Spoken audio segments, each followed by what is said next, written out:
नमस्कार। कार्यक्रम देखने वाले सभी दर्शकों का हम अपने कार्यक्रम में स्वागत करते हैं। दोस्तों, संस्कृति यानी कि कल्चर किसी राष्ट्र और समाज की अमूल्य संपत्ति और पहचान होती है। संस्कृति हमारी बोली, भाषा, रहन सहन, खान पान, परिधान और सबसे ज़रूरी बात हमारे विचार, हमारे सोचने का तरीका और हमारा व्यवहार, यही सब तो है हमारी संस्कृति। हमारे देश की संस्कृति से तो पूरा विश्व प्रभावित है ही, लेकिन दोस्तों अगर हमारे प्रदेश हरियाणा की संस्कृति की हम बात करें तो वो भी बहुत संपन्न और समृद्ध है, जो न केवल हमारे राष्ट्र में बल्कि पूरे विश्व में लोकप्रिय मानी जाती है। हरियाणवी सांग, रागनी, किस्से, हास्य व्यंग और स्पेशली खान पान की अगर हम बात करें तो उसकी तो बात ही अलग है। कैसे हम अपनी युवा पीढ़ी को हमारी संस्कृति से जोड़ सकते हैं, आने वाली पीढ़ियों में कैसे इस संस्कृति और कला का संचार कर सकते हैं, कैसे सहेज कर रख सकते हैं हम, ताकि युवाओं को हमारी संस्कृति का महत्व पता चले। इन्हीं सब बातों पर आज हम चर्चा करेंगे और इस परिचर्चा में हिस्सा लेने के लिए आज हमारे साथ हमारे स्टूडियो में मौजूद हैं डॉक्टर मधुकांत, वरिष्ठ साहित्यकार हैं, जिनकी लगभग 150 से ज़्यादा पुस्तकें लिखी हैं इन्होंने और प्रकाशित हो चुकी हैं। और इन्हीं के साथ इसी पर चर्चा में आज हमारे साथ हिस्सा लेंगे डॉक्टर वेद प्रकाश शोराइन जी, रिटायर्ड प्रिंसिपल हैं और युवाओं के मार्गदर्शक के रूप में जिन्होंने बहुत साल अपनी सेवाएं दी हैं। और इन्हीं के साथ हैं डॉक्टर आशुतोष, युवा कवि हैं। आप तीनों का हमारे कार्यक्रम में, हमारे स्टूडियो में बहुत बहुत स्वागत है। डॉक्टर मधुकांत जी, साहित्य की बात चली है, वरिष्ठ साहित्यकार हैं आप, जाने माने किसी पहचान के मोहताज नहीं हैं। साहित्य और कला संस्कृति का अभिन्न हिस्सा होते हैं सर। संस्कृति की अगर हम बात करें, सभ्यता की हम बात करें, तो आप क्या कहना चाहेंगे? देखिए अंजू जी, हमारा साहित्य प्राचीन समय में भी बहुत समृद्ध रहा है और आज भी बहुत सारे साहित्यकार अपनी संस्कृति को, अपनी विरासत को आगे ले जाने में बहुत परिश्रम कर रहे हैं। प्राचीन काल में हमारे सूफी संतों का, लोक गायकों का और सांग का और लोगों में रामलीला का, इन सब कारणों से हमारी संस्कृति को दिखाने का बहुत महत्व रहा है और जनता उनसे बहुत प्रभावित भी होती थी जी। आज उसी प्रकार से साहित्य को पढ़ा जाता है, लिखा जाता है, नाटकों को देखा जाता है, उससे भी जनता प्रभावित होती है। तो हमारे साहित्यकार प्राचीन समय में भी बहुत सारे संत, सूफी संत और बहुत सारे क्षेत्रों में व्यापक उनका कार्य रहा है और हमारी विरासत है वो सब उसके अनुसार, आज समय के अनुसार, क्योंकि साहित्य समाज का दर्पण होता है जी, तो वो आज के साहित्यकार आज के समाज की, आज की आवश्यकता की बात भी लिखता है और उनकी समस्याओं को उठा करके निदान भी प्रस्तुत करता है। आज का साहित्यकार जी बहुत तत्परता से लगा हुआ है। यानी कि हम ये कह सकते हैं सर, साहित्यकार के रूप में उसकी जिम्मेदारी बढ़ जाती है, जबकि आने वाली पीढ़ियों को हमें अपने इतिहास से परिचित करवाना होता है। बिल्कुल सही बात आपने कही कि साहित्यकारों की बहुत अहम भूमिका है आज के समाज में जी, क्योंकि उसको पुरानी परंपराओं, पुरानी संस्कृति को, अपनी विरासत को, उसको भी संजोए रखना है। और संस्कृति ऐसा नहीं है कि कोई निश्चित एक पैमाना उसका निश्चित कर दिया और सदा वैसी चलेगी, वो परिवर्तनशील है जी। उस होने वाले परिवर्तन का सकारात्मक रूप जनता के सामने, लोगों के सामने प्रस्तुत करना पड़ेगा। तो ये साहित्यकार की आज के संदर्भ में बहुत अहम भूमिका हो जाती है। जो समाज में, जो देश में जिन बातों की आवश्यकता है, जैसे कन्या भ्रूण हत्या की बात हमारे प्रदेश में बहुत होती थी और आज उस चीज़ों पे साहित्यकार के कारण, सरकार के कारण उन्होंने रोक लगाई है और उसका प्रभाव पड़ा है निश्चित रूप से। बेटी बचाओ बेटी पढ़ाओ आंदोलन के तहत बहुत सारे रचनाकारों ने अपनी रचनाएं, नाटक लिख के उसका किया है और बहुत सारे वो समस्या पहले से कम हुई। जी, यानी कि समाज में बदलाव लाने का काम करता है एक साहित्यक का। डॉक्टर वेद प्रकाश जी, आपसे पूछना चाहेंगे, आप युवाओं के बीच में रहे हैं, युवाओं के साथ जो जिस तरह का व्यवहार एक युवा कर रहा है आज हमारे देश का, उसका अनुभव है आपके पास, कि आज में हम बात करेंगे कि हमारे कल्चर का जो है पूरी दुनिया मुरीद है और हम जो है, हमारी युवा पीढ़ी जो है कहीं ना कहीं पाश्चात्य सभ्यता से प्रभावित हो रहे हैं, जबकि पूरी दुनिया हमारी संस्कृति को किसी न किसी रूप में अडॉप्ट कर रही है सर। फिर हम क्यों उससे पीछे हट रहे हैं? हमारी पीढ़ियां आने वाली या जो युवा पीढ़ी है वो उससे दूर क्यों हो रही है? क्या कारण लगते हैं सर आपको? अंजू जी, मुझे इस बात से हमेशा शिकायत रहती है कि हम अपनी युवा पीढ़ी को कभी भी फटकार देते हैं कि इनमें सांस्कृतिक मूल्य नहीं है, इन्होंने हमारी जो पुरानी पहचान थी उसको खो दिया है। जबकि थोड़ा सा अगर हम ध्यान से देखें, जो हमारी पीढ़ी के लोग हैं उनके जो पूर्वज थे, कितनी गुणों के खान थे जी। कितने सारे गुण उनमें थे, चाहे वो भाईचारे की बात हो, चाहे वो रहन सहन की बात हो, चाहे शुद्ध खाने की बात हो, हर चीज़ में हम बहुत आगे थे जी। अब अगर हम अगली पीढ़ी को, हम अपनी युवा पीढ़ी को वो सारे के सारे संस्कार नहीं ट्रांसफ़र कर पाए, नहीं दे पाए, तो उन बेचारों का क्या कसूर है? ये तो हमारा कसूर है जो हमने उनको अपने अतीत के बारे में, अपने संस्कारों के बारे में नहीं बताया। हरियाणा की संस्कृति तो वो संस्कृति है जहाँ का युवा फौज में सरहद पे जाके कविता लिखता है। जी जी। और वहां पर तो अच्छे अच्छे बड़े बड़े साहित्यकार, जब सामने से गोली आती है तो कविता का तो नाम याद की हुई कविता भूल मेहर जाते सिंह हैं। का जिक्र करना चाहेंगे। हाँ, जी। कितने ही किस्से हैं हमारे ऐसे। हमारे जिन जिन लोगों को आप अनपढ़ कहते हैं, मैं तो कहता हूँ वो कहीं ज्यादा सुसंस्कृत थे। शिक्षा इतनी महत्व नहीं रखती जितना संस्कार रखता है। आज समस्या हमारी क्या हो गई है, हम शिक्षा के पीछे पड़े हुए हैं और संस्कार हमने स्थानांतरित नहीं किए, बच्चों को बताया ही नहीं, उनको बताया ही नहीं कि जिस दादा दादी को आप अनपढ़ कह रहे हो, अरे वो तो गुणों की खान थे, उनका तो हम 50-40% ही ले पाए हैं, और उनको अगर आप आगे नहीं दे पा रहे हैं तो उनका बेचारों का क्या कसूर है? कितने आप कौन सी उसकी बात करते हो? पहनावे की बात करो हमारी, कितने बढ़िया संस्कार थे। अरे धोती ना सिलाई लगती है ना कुछ, कितनी गजब की उसमें लहरें पड़ती हैं। जी, जी। आप खंडवा देखो, मैं कहता हूँ किसी बुजुर्ग आदमी के आप खंडवा बांध के उसके ठसके को देखकर ऐसा लगता है कि हाँ, इसमें सारी चीजें हैं, जोश इसमें है, जवानी इसमें है, उत्साह इसमें। किसी चीज को देख लो, हमारी महिलाओं को देखो आप, कान से, नाक से, माथे से कितने सारे आभूषण हैं। हमारी संस्कृति में एक बार आप झांक के तो देखो, भरी पड़ी है। यानी कि एजुकेशन विद एथिकल वैल्यूज की हाँ, जरूरत है। बिल्कुल, मैं यही कहना चाहता हूँ।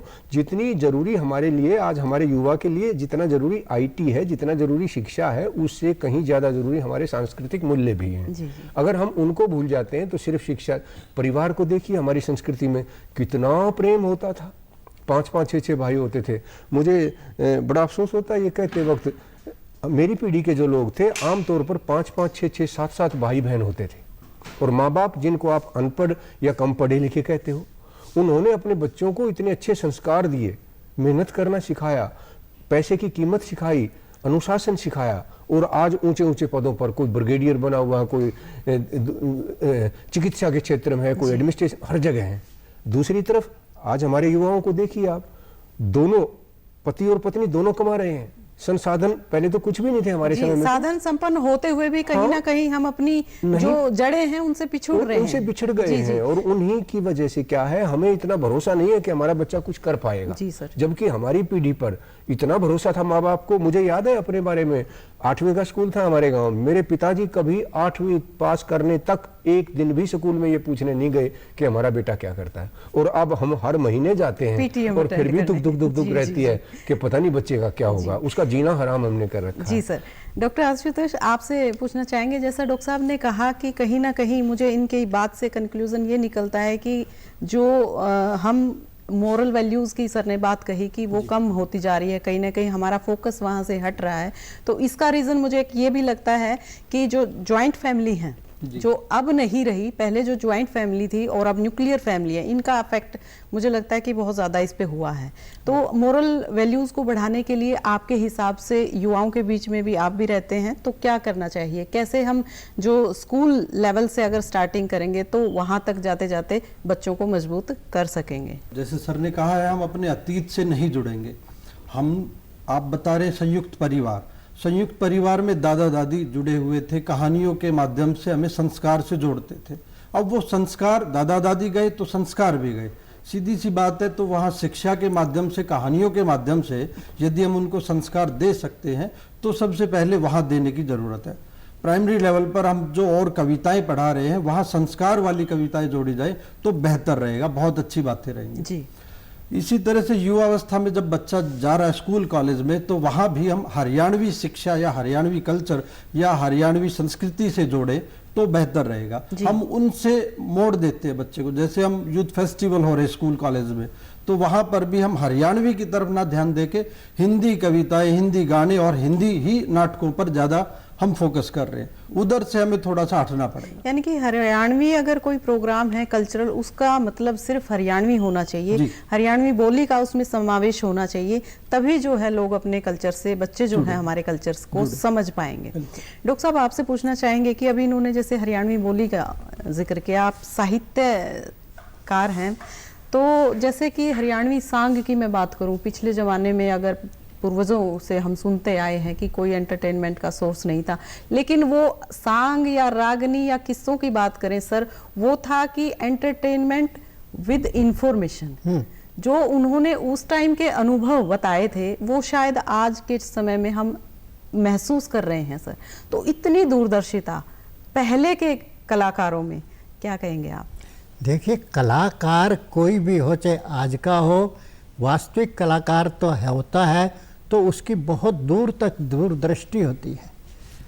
अपने प्राचीन साहित्य में जबकि सांगों का आपने जिक्र किया है, पंडित लक्ष्मीचंद जी ऐसे सांगी हुए बहुत पढ़े लिखे नहीं थे, परंतु उनकी दूरदर्शिता बहुत दूर तक थी। उन्होंने जो रागनियाँ में समय सापेक्ष और आने वाले समय की बात जो लिखी वो प्राय सच होती जा रही है। इसी प्रकार उनके बहुत सारे शिष्यों ने सांगों के माध्यम से अपने उस वर्तमान कल्चर को और आने वाले भविष्य को भी शिक्षित करने के लिए रागनी के माध्यम से जनता को बहुत बड़े संदेश दिए।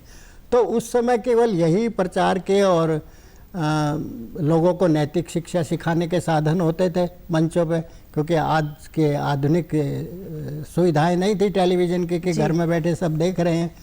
तो उस समय उस केवल वही प्रचार प्रसार और नैतिक बातें होती थी, तो उसका सीधा असर आम पब्लिक पर पड़ता था, और पब्लिक पर असर पड़ता था तो वो नैतिकता की बात उनमें समावेश हो जाती थी और समाज में उस प्रकार का आचरण बन जाता था जी। तो ये बहुत अच्छा उस समय भी रागनियों के माध्यम से हमारे सांगी लोगों ने बहुत प्रचार हमारी हरियाणवी रागनी है, सांग है या किस्से हैं जो भी उस जमाने में होते थे, आज बहुत कम विलुप्त होते जा रहे हैं कहीं ना कहीं। जो लोक कलाकार हैं, मैं चाहूँगी कि उनके माध्यम से उस कला को, उस लोक कला को दोबारा से उसको बढ़ावा देने की ज़रूरत है सर। बिल्कुल, उस लोक कला का अभी विलुप्त नहीं हुई है। बहुत सारे अभी भी, चाहे दूरदर्शन है चाहे टेलीविज़न है, अपने हरियाणा में उसका बहुत प्रचार प्रसार किया जा रहा है। रागनियाँ और उस प्रकार के संगीत और लोक संगीत और सांगी बुला करके उनकी गाती, और उनके चाहने वाले भी बहुत हैं।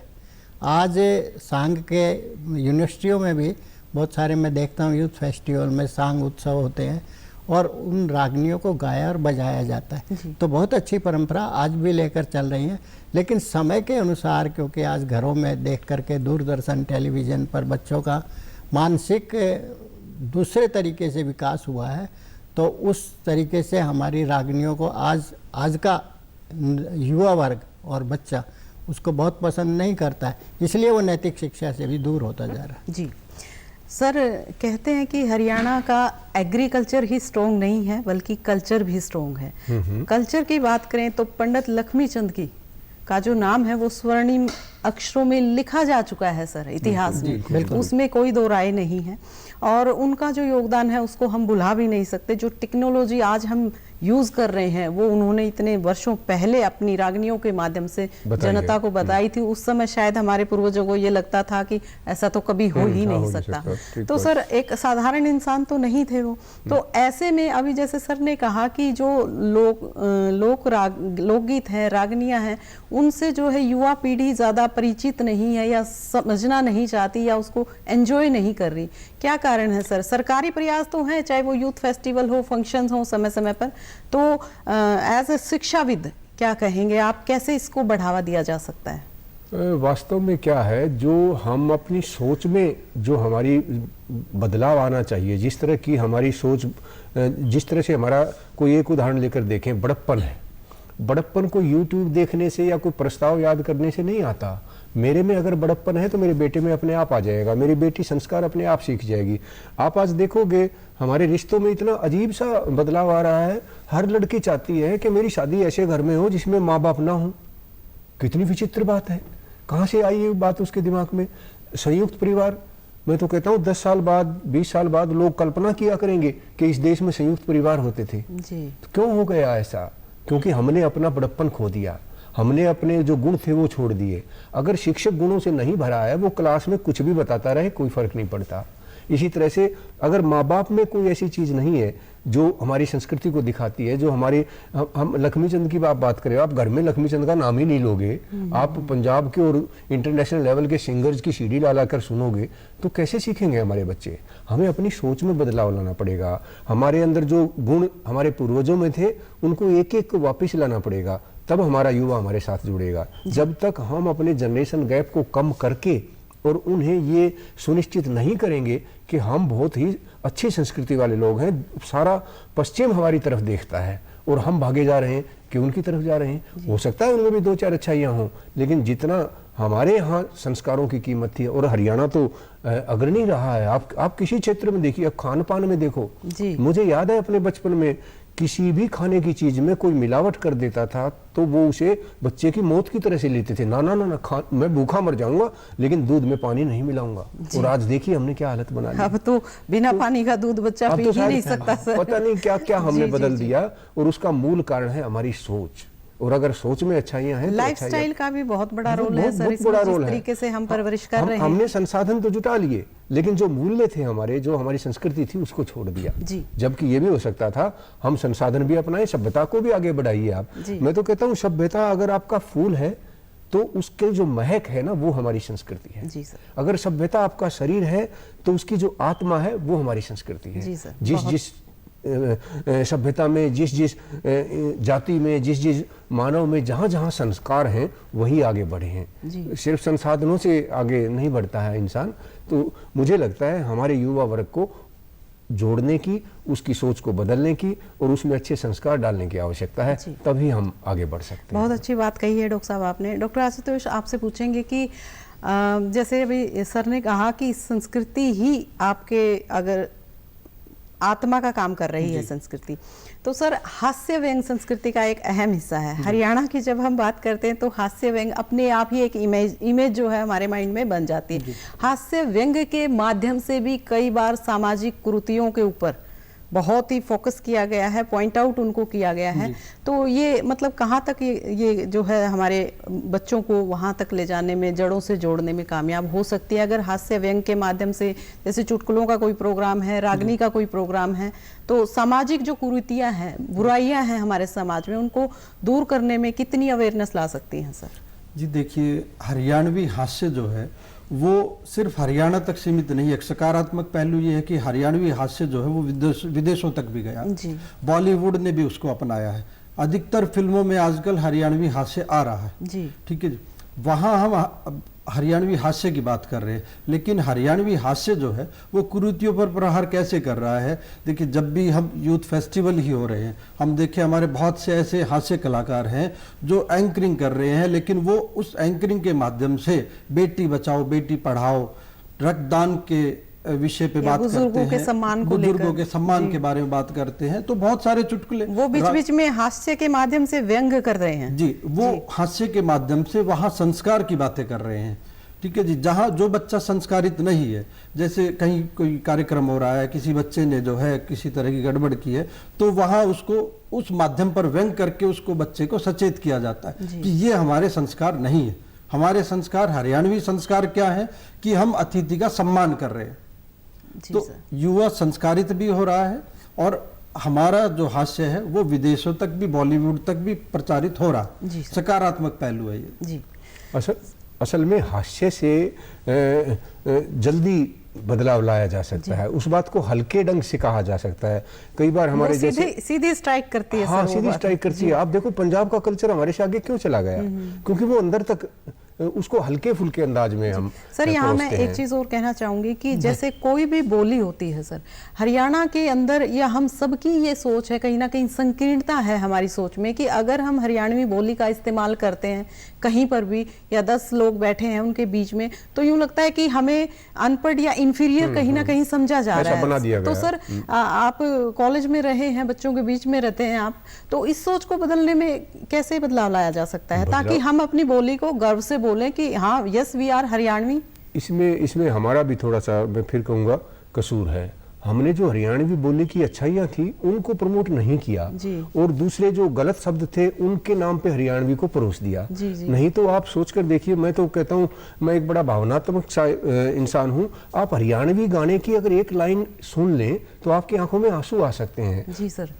हाय मेरे बीरा ना बेटी, आप 2 शब्द बोल के तो देखिए, हरियाणवी में जितना मिठास है शायद किसी भाषा में। वीर हम माँ के जाए रे, किस्मत न्यारी न्यारी है। एक घेरा में आइए रे, मतलब उनके अगर आप बोल सुन लोगे ना, अंदर तक आदमी को एकदम से भावनात्मक रूप पे जगा देता है। तो वो हमारा बोली के प्रति प्रेम है। अगर उसको हम अच्छाई की तरह से अच्छे मौके पे बोलेंगे तो वही हमारी प्रोपेगेट हो जाएगी। उसी का आप मजाक उड़ाओगे, उसी के ऊपर ताने कसोगे, तो बॉलीवुड उसको दूसरे तरह से बिल्कुल सही बात आपने कही है। हर त्योहार की, हर रीति रिवाज की अलग अलग जो गीत हैं, हरियाणवी गीत, उनकी सर बात ही अलग है। और आपने सही कहा कि ऐसे ऐसे शब्दों का, हरियाणवी बोली के ऐसे शब्दों का इस्तेमाल हुआ है जिसे सुनकर शायद रोंगटे खड़े हो जाते हैं सर। चाहे वो बेटी की विदाई की बात हो, या रक्षाबंधन की बात हो, सावन की बात हो, फागण की बात हो। मुझे याद है एक छोटा सा किस्सा मैं बताना चाहूंगा। मेरी बुआ के लड़के की शादी थी, और जब वो हमारी बाप बेसरी को बैठाने लगे